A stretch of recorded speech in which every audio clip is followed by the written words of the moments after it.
I want to greet you in the sweet name of our Lord and Savior Jesus Christ. మన రక్షకుడును అతి పరిశుద్ధుడైన యేసుక్రీస్తు ప్రభువారి నామమున మీ అందరికీ శుభములు తెలియజేస్తూ ఉన్నాను. It's always a pleasure for us to come back every week to meet with you in this fashion.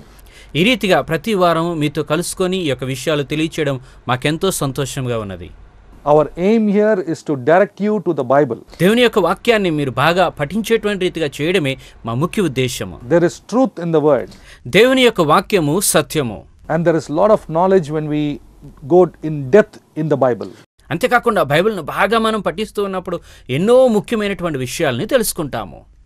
Out of the several programs we produce, one of the most serious programs is the Holy Land program. మేము చేసేటువంటి కార్యక్రమాలన్నిటిలో కన్నా అతి ముఖ్యమైనటువంటి ప్రాముఖ్యమైనటువంటి కార్యక్రమము ఈ యొక్క Holi land కార్యక్రమము. Why I say it's a more serious program is because we are talking about God's presence and we're talking about God's word, where God wants to communicate to his people what is in his mind.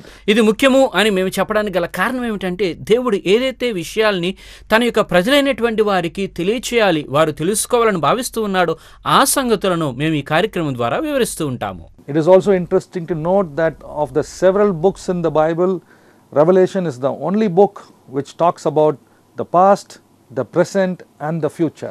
Bible గ్రంథములో ఉన్న 66 పుస్తకాలను గనక మనం గమనించినట్లయితే ఈ ప్రకటన గ్రంథములో మనము చూచినప్పుడు మనము వర్తమాన కాలానికి, భూతకాలానికి, అలాగే భవిష్యత్ కాలములో జరగబోయేటువంటి సంగతులను గురించిన వివరాలను మనం చూస్తాము.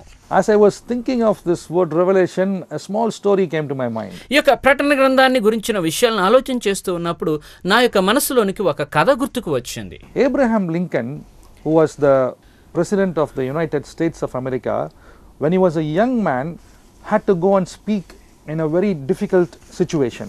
అమెరికా దేశపు అధ్యక్షులలో ఒకరైనటువంటి అబ్రహాము లింకన్ గారు తన యొక్క యవ్వన కాలంలో ఒక కఠినమైనటువంటి పరిస్థితులలో ఆయన నిలబడి మాట్లాడవలసినటువంటి పరిస్థితి ఒకటి వచ్చింది. And during that time there was a civil war, and it so happened that in a particular place in the United States, a lot of young people had been killed in that war. ఈ యొక్క America దేశంలో ఆనాటి కాలంలో అంతర్యుద్ధం జరుగుతూ ఉన్నది. అయితే America దేశంలో ఒక స్థలములో చాలా మంది యవనస్తులైనటువంటి వారు యుద్ధంలో చంపబడ్డారు. Now Abraham Lincoln had been called to speak to the parents where the young men or young boys who have been killed in the war. It was a very difficult invitation. ఈ యొక్క యవనస్తులైనటువంటి వారు ఆ యుద్ధములో చంపబడి ఉన్నారు కనుక ఆ చంపబడినటువంటి యవనస్తుల యొక్క తల్లిదండ్రులైనటువంటి వారితో మాట్లాడడం కొరకు ఈ యొక్క అబ్రహాము లింకన్ గారు పిలువబడినప్పుడు అది అతనికి ఎంతో కష్టమైనటువంటి పనిగా అనిపించింది. Abraham Lincoln thought for a minute, how can I go and console these parents who have lost these young children? ఈ రీతిగా తన యవన బిడ్డలను కోల్పోయినటువంటి తల్లిదండ్రులైనటువంటి వారికి నేను ఏ విధముగా ఆదరణకరమైనటువంటి మాటలు చెప్పగలను అని అబ్రహాం లింకన్ గారు ఒక నిమిషము ఆలోచన చేశారట. He thought and he couldn't sleep that earlier night. ఆ యొక్క రాత్రంతయు కూడా ఇలాగ ఆలోచన చేస్తూ నిద్రపోలేకపోయారు. What can I give as a consolation when I meet those parents? అటువంటి తల్లిదండ్రులను నేను కలిసినప్పుడు వారికి ఆదరణ కలిగించేటువంటి రీతిగా ఏ మాటలు నేను చెప్పగలను అనుకున్నాడు. The time for the program came and there was a large crowd waiting for him. ఇక చెప్పవలసినటువంటి సమయం వచ్చింది. ప్రజలు చాలా మంది ఆయన మాటల కొరకు ఎదురు చూస్తూ ఉన్నారు. Everyone was looking at the stage. అందరూ కూడా ఆయన వైపే చూస్తూ ఉన్నారు. Abraham Lincoln came.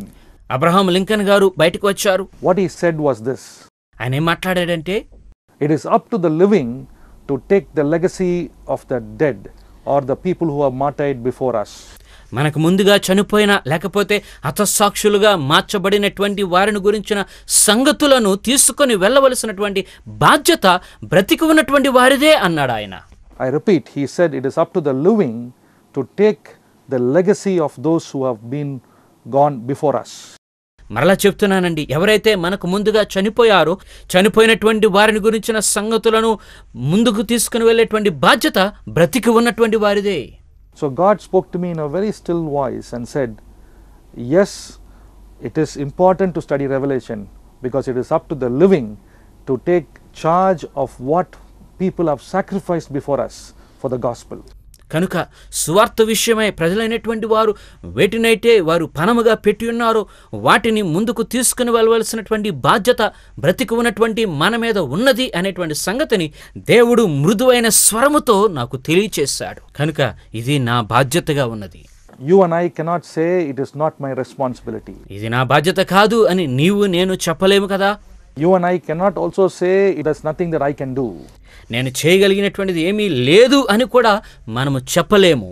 The fact that God revealed himself to Apostle John in Patmos Island was very specifically for you and I to take it up and carry on with the legacy of what has been passed on. పద్మసు ద్వీపములో యేసుక్రీస్తు ప్రభువారు యోహాను గారికి ఎలా కనిపించి ఉన్నారో ఆ కనిపించినటువంటి ఆ విషయాలను నేటి కాలంలో మిగిలినటువంటి వారికి తెలియచేయవలసినటువంటి బాధ్యత ఇప్పుడు నీ మీద మరియు నా మీద మాత్రమే ఉన్నది.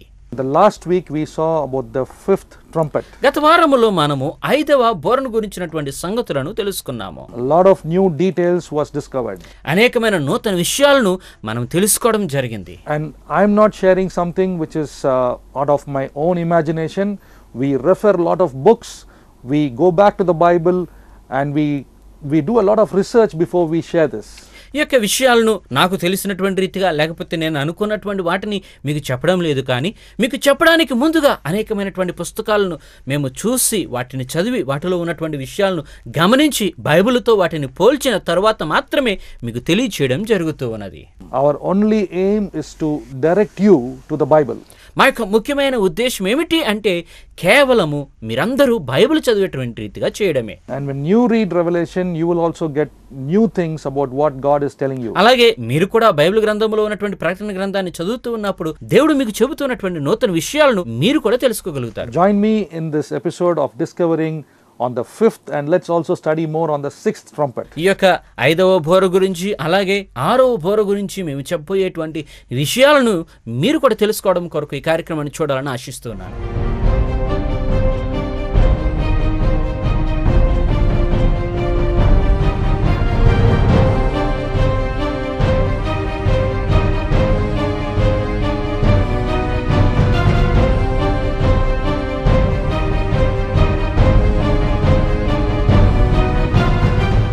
It's very interesting to read about the trumpets, and as we have seen in the last weeks, we have been talking about the fifth trumpet. ఈ రీతిగా ఓదబడుతున్నటువంటి బోర్ల గురించి తెలుసుకోవడం చాలా ప్రాముఖ్యంగా అనిపిస్తూ ఉంటుంది.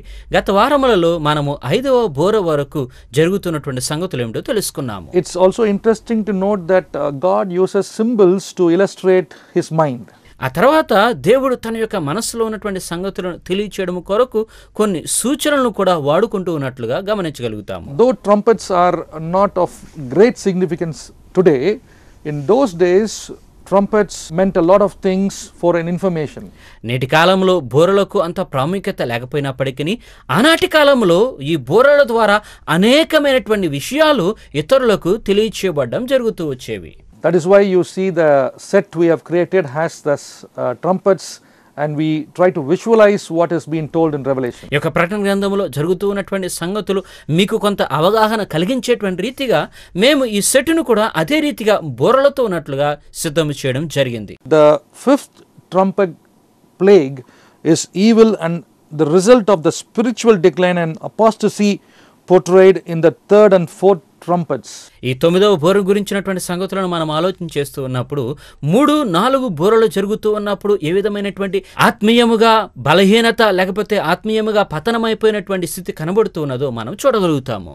But the fifth trumpet also denotes something very deep as you study more in depth in the fifth trumpet. ఈ యొక్క 5వ బోర గురించినటువంటి విషయాలు కూడా మీరు చదువుతూ ఉన్నప్పుడు దీనిలో కూడా అటువంటి సంగతులే ఇంకా లోతైనటువంటి రీతిగా వివరించబడ్డాన్ని మనం చూడగలుగుతాం. It also reflects God's mind as we read all these trumpets. ఈ యొక్క బోరల గురించిన అన్ని సంగతులు మనం చదువుతూ ఉన్నప్పుడు దేవుని యొక్క మనస్సు ఎలా ఉన్నదో ఈ యొక్క విషయాల్లో తెలియచేయబడుతుంది. It appears that the situation in the world would have been totally different had the church remained faithful to the gospel.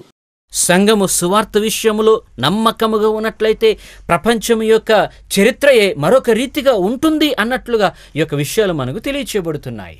It's also interesting when God reveals himself to Apostle John if you recollect in the initial part of our episodes, God specifically is asking Apostle John, and he is asking them to write to the 7 churches. ప్రకటన గ్రంథం మీద మేము చేసినటువంటి మొదటి కార్యక్రమాలను గనక మీరు చూచినట్లయితే దేవుడు యోహాను గారికి ప్రత్యక్షమైనటువంటి సమయములో జరిగినటువంటి సంగతులను వ్రాసి 7 సంఘములకు పంపించుమని తెలియచేయడాన్ని మనం వింటాము. I always wondered why would these 7 churches? ఎందుకు ఈ 7 సంఘములే అని నేను ఎప్పుడూ కూడా ఆలోచన చేస్తూ ఉంటాను. God could have simply told Apostle John to go and tell everyone the situation. అపోస్తలుడైన యోహాను గారికి దేవుడు నీవు వెళ్ళి అందరికీ ఈ విషయాలను తెలియచేయి అని చెప్పవచ్చును కదా. He didn't do that. Rather, he is asking Apostle John, and he is mentioning 7 churches, which is very, very interesting and which makes me think about the mind of God. అలా చేయడానికి బదులుగా ప్రత్యేకముగా ఈ సంఘములకే నీవు వ్రాయి అని చెప్పి యోహాను గారికి దేవుడు తెలియచేసినటువంటి విషయాలు నేను ఆలోచన చేసినప్పుడు ఎందుకు ప్రత్యేకముగా వాటి గురించే చెప్పబడుతున్నది అనేటువంటి ఆలోచన నా మనసులోనికి వచ్చింది. So God has kept the church very close to his heart. కనుక సంఘాన్ని దేవుడు తనకు హృదయానికి చాలా దగ్గరగా ఉంచుకుంటూ ఉన్నారు. And he wants to communicate to his people through the church. అంతేకాదండి, సంఘము ద్వారా దేవుడు ప్రజలతో మాట్లాడాలని అనుకుంటూ ఉన్నాడు. The fact is that human beings tries to live life separated from God. మానవులు అన్ని కాలములలోనూ కూడా దేవుని నుంచి దూరముగా నివసించడానికే ఇష్టపడుతూ ఉన్నారు అనేటువంటిది వాస్తవమే. It's very interesting to note that throughout the Bible, though God has done so much good things to human beings, always man has tried to separate himself away from God. ఇక్కడ ఆసక్తికరమైనటువంటి మరొక విషయం ఏమిటంటే దేవుడు బైబిల్ గ్రంథం అంతటిలోనూ కూడా మానవులకు ఎన్నో మంచి పనులు చేసినప్పటికీ చివరికి మానవుడు దేవుడి నుంచి దూరముగా ఉండడానికి ఇష్టపడుతూ ఉన్నాడు. God sent several prophets to warn, to tell people, but repeatedly people have gone away from God.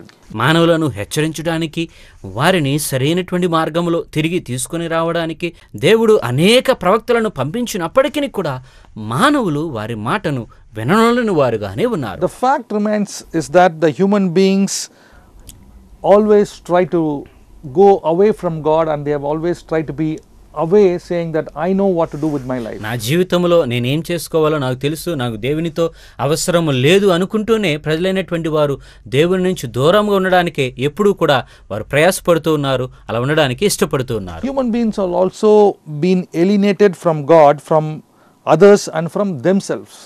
ఇలాగనే ప్రజలైనటువంటి వారు తమకు తాముగా అలాగే ఇతరుల వాళ్ళను కూడా దేవుని నుంచి దూరం అయిపోయినటువంటి వారుగా జీవిస్తూ ఉన్నారు. I recently was in a restaurant with my family, and I was very interested to see how people react when they come as families. కొన్ని రోజుల క్రితము నేను నా కుటుంబంతో కలిసి ఒక రెస్టారెంట్కి వెళ్ళడం జరిగింది. అక్కడ కుటుంబాలతో వచ్చినటువంటి వారు ఎలా ప్రవర్తిస్తారు అనేటువంటి దాన్ని చూచినప్పుడు నాకు చాలా ఆశ్చర్యం కలిగింది. There was a family in the next table. There were about 7 people, and all the 7 people were busy on their phones, not talking to each other. మా ప్రక్కన ఉన్నటువంటి టేబుల్ దగ్గర ఒక కుటుంబం నుంచి వచ్చినటువంటి వారు కూర్చున్నారు. దాదాపుగా 7 ఉన్నారు. కానీ ఈ 7 ఒకరితో ఒకరు మాట్లాడుకోకుండా ఎవరికి వారుగా వారు ఫోన్లు చూసుకుంటేనే దానితోటే వారు సమయం అంతా గడిపేస్తూ ఉన్నారు. We find that people are engaged in themselves rather than communicating to others and talking to others. ఇలాగున ప్రజలైనటువంటి వారు ఇతరులతో మాట్లాడడం కానీ ఇతరులతో వారి యొక్క సంగతులను చెప్పడం కాదు కానీ ఒకరితో ఒకరు ఎవరికి వారే అన్నట్లుగానే నివసిస్తూ ఉన్నారు. There are incidences which is very shocking to find that when parents have removed the phone from the child or from a young person, the young person has become very violent. కొన్ని సందర్భాలలో గనక మనం గమనించినట్లయితే ఎప్పుడైతే తల్లిదండ్రులు తమ యొక్క బిడ్డల దగ్గర నుంచి యవనస్తుల దగ్గర నుంచి ఫోన్ లాక్ వేసుకుంటారో ఆ యొక్క యవనస్తులు చాలా భయంకరమైనటువంటి రీతిగా ప్రవర్తించినట్లుగా కూడా మనం తెలుస్తున్నాము. All this shows that man wants to be alienated and he just wants to do what he wants to do. ఈ రీతిగా మనిషి ఎప్పుడూ కూడా ఒంటరిగా ఉండడానికి ఎవరితో కూడా సహవాసం లేకుండా తన పనిని తానే చేసుకుంటూ ఉండడానికి ఇష్టపడుతున్నాడు అన్న సంగతిని తెలియజేస్తుంది. On the other hand, the atheistic philosophy brings in a kind of emptiness in the minds of the people. ఇక నాస్తికత్వపు ఆలోచనలు కూడా మనుషుల యొక్క మనస్సులలో ఒంటరితనాన్ని తీసుకుని వస్తూ ఉన్నాయి. It also is kind of unleashing a kind of a demonic force indirectly. ఇది మరి తెలియనటువంటి రీతిగానే దెయ్యముల యొక్క ఆత్మలను వారి యొక్క జీవితాల్లోకి ప్రేరేపిస్తూ ఉన్నది. Despite having separated from God, secular people still have a longing for spiritual values to fulfill the emptiness of their lives. ఒకవేళ ఈ రీతిగా దేవుడి నుంచి మనుషులు దూరమైపోయినటువంటి వారుగానే ఉన్నప్పటికీ కూడా మరలా తమ యొక్క జీవితాలలో ఉన్నటువంటి ఈ ఒంటరితనాన్ని తొలగించుకోవడం కొరకు ఈ ప్రజలైనటువంటి వారు ఆత్మీయపరమైనటువంటి విషయాలను అన్వేషించడం మొదలు పెడుతూ ఉన్నారు. It's also interesting to note that the devil is like a roaring lion, and the moment he finds a vacuum or an emptiness, he is the first one waiting to take an opportunity to capture that emptiness. గర్జించు సింహము వలె ఎదురు చూస్తున్నటువంటి అపవాది ఎప్పుడైతే మనుషులలో ఈ యొక్క ఒంటరితనము అనేటువంటిది కనబడుతున్నదో వెంటనే దానిలోనికి దూరిపోవడానికి వారిని తన వశము చేసుకోవడానికి అపవాది ప్రయత్నం చేస్తూ ఉన్నాడు. I have met many people who have told me that during their emptiness they felt like committing suicide. వారి యొక్క ఒంటరితనమును బట్టి ఆత్మహత్య చేసుకోవాలి అని ఎంతగానో ప్రేరేపించబడినటువంటి వారిని నేను కలుసుకోవడం జరిగింది. వారు నాతో ఆ విషయాలు చెప్పారు. That very thought is a devilish thought. ఆ యొక్క విషయము ఆ ఆలోచనే వారి జీవితంలో అపవాది చేత ప్రేరేపించబడినది. An evil force can only bring that thought to the empty mind. ఒంటరితనం అనుభవిస్తున్నటువంటి వారి మనస్సులోనికి కేవలము చెడ్డ ఆత్మలు మాత్రమే వీటిని తీసుకుని రాగలుగుతాయి. That is why it's important to fill our mind with God's word every day. అందుకనే ప్రతిరోజు దేవుని యొక్క వాక్యముతో మన యొక్క మనసులను నింపుకోవడము చాలా ముఖ్యమైనటువంటిది. Many people when they get discouraged, they fill their mind with other things. అనేకమైనటువంటి వారు నిరుత్సాహపడుతూ ఉన్నప్పుడు తమ యొక్క మనసులను మిగిలినటువంటి వాటితో నింపివేసుకోవడానికి అన్నట్లుగా ప్రయత్నం చేస్తూ ఉంటారు. So God is very clear when he talks about all these things that his presence will fill everything for us. కనుక మన యొక్క జీవితంలో మనకు అవసరమైన వాటన్నిటిని ఆయన సన్నిధి తీసుకొని రాగలదు అని చెప్పడం కొరకు దేవుడు ప్రత్యేకముగా ఈ విషయాలన్నిటిని ఇక్కడ తెలియజేస్తున్నారు. But there is also a very specific warning which God is also telling through the book of Revelation. అంతేకాదండి, ఈ ప్రకటన గ్రంథము ద్వారా దేవుడు ఒక ప్రత్యేకమైనటువంటి హెచ్చరికను కూడా తెలియజేస్తున్నాడు అనేటువంటిది మనం గుర్తుంచుకోవాలి. Because if you recollect to Apostle John, it is not only a word of encouragement but also a warning which is there in the book of Revelation. అపొస్తలుడైనటువంటి యోహాను గారు ప్రకటన గ్రంథములో రాసినటువంటి వ్రాతను గనక మీరు గమనించినట్లయితే ఇది కేవలము ప్రోత్సహించేటువంటి మాటలే కాదు గాని మనలను హెచ్చరించేటువంటి విషయాలు కూడా దీనిలో కనబడుతూ ఉన్నాయి. So this concludes the scene with a warning to the readers that the fifth trumpet plague is just the first woe. ఈ యొక్క 5వ బోర వలన వచ్చినటువంటి ఈ యొక్క తెగుళ్ళు అనేటువంటిది ఇది ఒట్టునకు సూచనగా కనబడుతున్నది అనేటువంటి మాటలతోటి ఈ యొక్క విషయము పూర్తి చేయబడ్డాన్ని కూడా మనము గమనించవలసినటువంటి వారమై ఉన్నాము. Apart from this, it's also interesting to note that 2 woes are yet to come. ఇక్కడ కనబడినటువంటి మొదటి ఒట్టు తర్వాత మరొక 2 ఒట్టులు కూడా ఈ యొక్క ప్రకటన గ్రంథములో మనము వ్రాయబడ్డాన్ని చూడబోతూ ఉన్నాము. The wicked are to experience more dreadful suffering, of which the 5th plague has only been a prelude. దుర్మార్గులైనటువంటి వారు ఇంకా భయంకరమైనటువంటి శ్రమలను అనుభవించనై ఉన్నారు అని తెలియచేస్తూ దానికి ఒక ప్రారంభ సూచనగా ఈ యొక్క 5వ బోర తెగులు అనేటువంటిది మనకు కనబడుతూ ఉన్నది. Now, as we read about all these details in the book of Revelation, ఈ రీతిగా ప్రకటన గ్రంథములో ఉన్నటువంటి ఈ యొక్క విషయాలన్నిటిని గురించిన సంగతులను మనం చదువుతూ ఉన్నప్పుడు Revelation will challenge your mental picture of Jesus Christ. ఈ యొక్క ప్రకటన గ్రంథము యేసుక్రీస్తుని గురించి ఉన్న మీ అవగాహన ఏమిటో సవాలు చేసేటువంటి రీతిగా కనబడుతూ ఉన్నది. Many people visualize Christ as seen in the cross, as with several pictures they visualize Christ. అనేకలైనటువంటి వారు సిలువలో చూసినటువంటి రీతిగానో లేకపోతే ఆయా యొక్క చిత్రపటాలు వేసినటువంటి రీతిగానో యేసుక్రీస్తుని గురించి ఆలోచన చేయడం అనేటువంటి దాన్ని మనం చూస్తాం. So everyone has a mental picture about Christ. అందరూ కూడా యేసును గురించి ఒక అవగాహన కలిగినటువంటి రీతిగా మనం కనబడుతుంటుంది. I would encourage you or request you to read Revelation. Now, what forms your impression of him right now? Is it famous paintings, movies, Sunday school art? Whatever you have, Now that will definitely give a different perspective as you read Revelation. ఇప్పటి వరకు కూడా మీ యొక్క మనస్సులో యేసుక్రీస్తు ప్రభువారి గురించి ఉన్నటువంటి ఊహా చిత్రము సండే స్కూల్లో మీరు చూసినటువంటి పటాల వలన కానీ, లేకపోతే ఆయా యొక్క చిత్రపటాలు మీ యొక్క ఇంటిలో ఉన్నటువంటి యేసుని గురించినటువంటి ఆ యొక్క బొమ్మలలో మీరు గమనించి ఉండవచ్చు. కానీ దానికిని ప్రకటన గ్రంథంలో మీరు చూస్తూ ఉన్నటువంటి యేసుక్రీస్తు ప్రభువారికి కూడా చాలా వ్యత్యాసం ఉన్నట్లుగా మీరు గమనించగలుగుతారు. Many don't visualize Christ as a judge. అనేకులైనటువంటి వారు యేసుక్రీస్తు ప్రభు వారిని ఒక న్యాయమూర్తిగా ఎన్నడూ కూడా ఊహించుకోరు. When you read this book, you will get a different picture about understanding who Christ is. అయితే ఈ యొక్క ప్రకటన గ్రంథాన్ని మీరు చదువుతూ ఉన్నప్పుడు యేసుక్రీస్తు ఎవరు అనేటువంటిది ఒక నూతనమైనటువంటి రీతిగా మీరు కనుగొనగలుగుతూ ఉంటారు. In all these warnings you will find a deep love for you and me. ఈ యొక్క హెచ్చరికలన్నిటిలోనూ కూడా దేవుడు నీ ఎడల నా ఎడల కలిగి ఉన్నటువంటి ఒక లోతైన ప్రేమను గురించి మనం తెలుసుకోగలుగుతాము. Now as the Roman government stepped up its persecution of Christians, ఎప్పుడైతే రోమా ప్రభుత్వం వారు క్రైస్తవుల మీద ఈ యొక్క హింసలు అనేటువంటి వాటిని ప్రారంభించి జరిగిస్తూ ఉన్నారో, Apostle John must have wondered if the church would survive and stand against all these oppression. ఈ రీతిగా జరుగుతూ ఉన్నటువంటి హింసలన్నిటినీ కూడా సంఘము తట్టుకొని నిలబడగలదా, వాటన్నిటిలోనూ ముందుకి అభివృద్ధి చెందగలదా అని అపోస్తలుడైనటువంటి యోహాను గారు ఆలోచన చేస్తూ ఉన్నారు. Now also understand that Apostle John was in the Patmos island as a prisoner.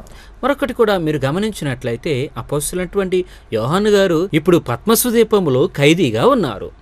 And again I tell that it is in that prison that God himself reveals and is asking Apostle John to write the book of Revelation. ఆ ఖైదీగా ఉన్నటువంటి సమయములోనే దేవుడు యోహాను గారికి ప్రత్యక్షమై ఈ ప్రకటన గ్రంథాన్ని వ్రాయమని తెలియచేయడాన్ని కూడా మనము వింటాము. Sometimes it's unique in the way the Holy Spirit works.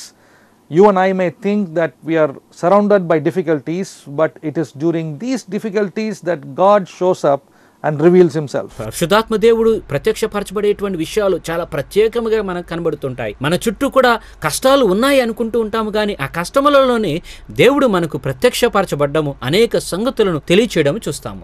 Revelation also brings a lot of encouragement for readers like you and me. ఈ ప్రకటన గ్రంథాన్ని చదువుతున్నటువంటి ప్రతి ఒక్కరికి మనందరికీ కూడా ఇది ఎంతో ప్రోత్సాహాన్ని తీసుకుని రాగలుగుతూ ఉన్నది. During difficult times it's interesting to note how God appears to his people to strengthen them. కష్టముల సమయం If you look at the situation prevailing now with all these viruses, diseases coming, you may wonder, will I get affected? మన చుట్టూ ఉన్నటువంటి పరిస్థితులను మీరు చూచినప్పుడు ఈ యొక్క virus లేకపోతే ఆయా ప్రమాదకరమైనటువంటి వ్యాధులను చూచినప్పుడు అవి నాకు కూడా వస్తాయా, నా పరిస్థితి ఏమవబోతున్నది అనేటువంటి ఆలోచన మీకు కూడా కలుగుతూ ఉంటుంది. But you must also remember that God is a God who protects us. అయితే దేవుడు మనలను సంరక్షించే దేవుడు అనేటువంటి విషయాల్ని ఈ సమయంలో మీరు గుర్తు చేసుకోవాలి. Instead of talking about all these viruses, let us talk about God's protecting hand, where God says that I will cover you and protect you.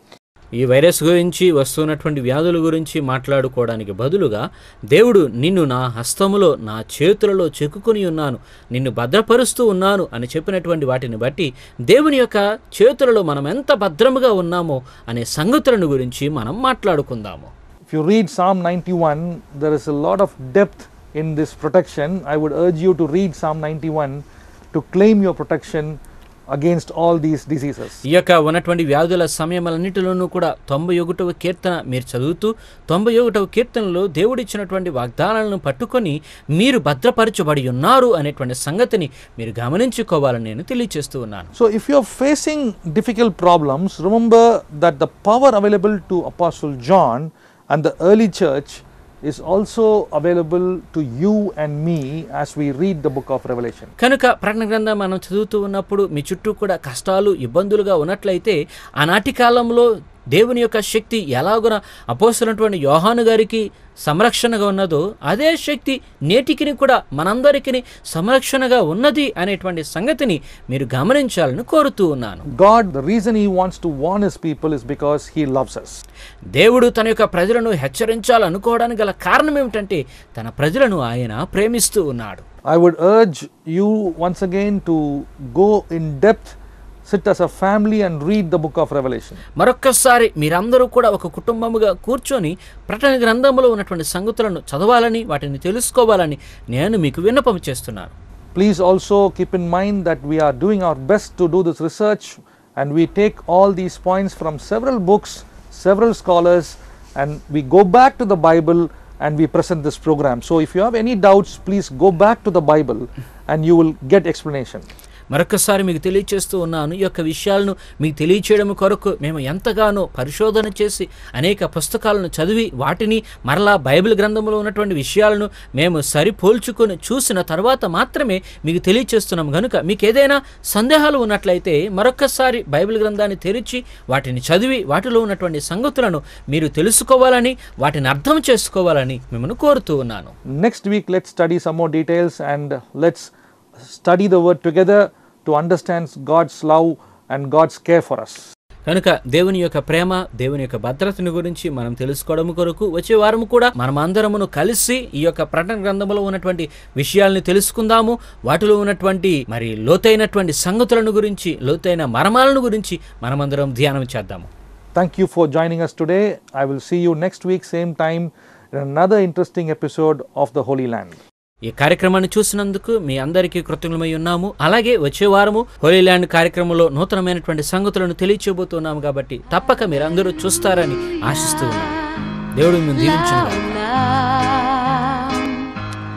Hallelujah యశీరు కులాం במילה אחת תודה, הלב מלא בהמון תודה, והולם גם הוא איזה עולם נפלא.